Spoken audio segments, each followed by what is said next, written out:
राम लक्ष्मण सीता हे वनवासात होते. वनवासात असताना रावणाने सीतेला दुष्ट हेतूने पळवून नेलं आणि आपल्या लंकेमध्ये अशोकवनामध्ये ठेवलं, नजर कैदेत ठेवलं. सीतेला बाजूला राक्षसांचा पहारा होता. सीतेला वध करण्याकरता रावणाने खूप प्रयत्न केले. एक दिवस रावणाचे सौ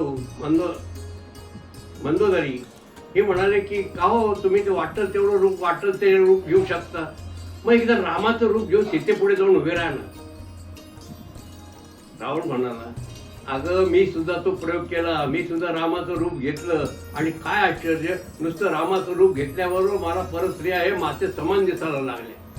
नुसतं रामाचं रूप घेतल्यावर माणसाचे विचार बदलतात, दृष्टी बदलते. असा आमचा राम, आई वडिलांची आज्ञा पाळणारा राम, वचन पाळणारा राम, एक पत्नी एक वचनी असलेला, एक बाणी असलेला हा आमचा राम. रामात बंधुप्रेम, आई प्रेम, मातृप्रेम, भक्ती असलेला हा आमचा राम.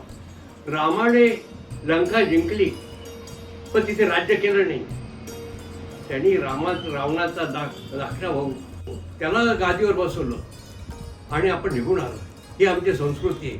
भारताने कधी कोणत्या देशावर हल्ला केला नाही, तिथे राज्य केलं नाही. ही आमची परंपरा आहे. आमचा राम राज्य ज्यांनी निर्माण केलं असा आमचा राम. त्याच्या रामराज्यामध्ये खून नव्हते, दरोडेखोर नव्हते, कोणाच्या चोऱ्या होत नव्हत्या, अत्याचार नव्हते, इथे कधीही कोर्ट कचऱ्या नव्हत्या, सगळे सुखी लोक होते. असं रामराज्य निर्माण करणारा आमचा राम. अशा रामाची येत्या 6 तारखेला रविवारी त्याचा जयंती येत आहे. त्या निमित्ताने आपल्या एवढ्या शहरामध्ये गेल्या अनेक वर्षापासून एक फार भव्य मिरवणूक निघते, की आमची तरुणाई काढते. ही मिरवणूक यावर्षी सुद्धा गंगावरच्या वनवासी राम मंदिरापासून निघणार आहे. सायंकाळी 5 वाजता भव्य आणि दिव्य मिरवणूक. त्या असंख्य वाद्य त्यात राहणार आहे, असंख्य लोक त्यात सहभागी होणार आहे.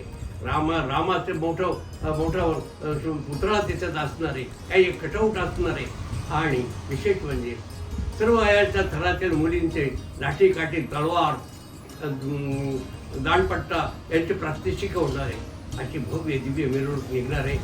ती रविवारी रामनवमीच्या दिवशी सायंकाळी 5 वाजता वनवासी राम मंदिरापासून निघेल.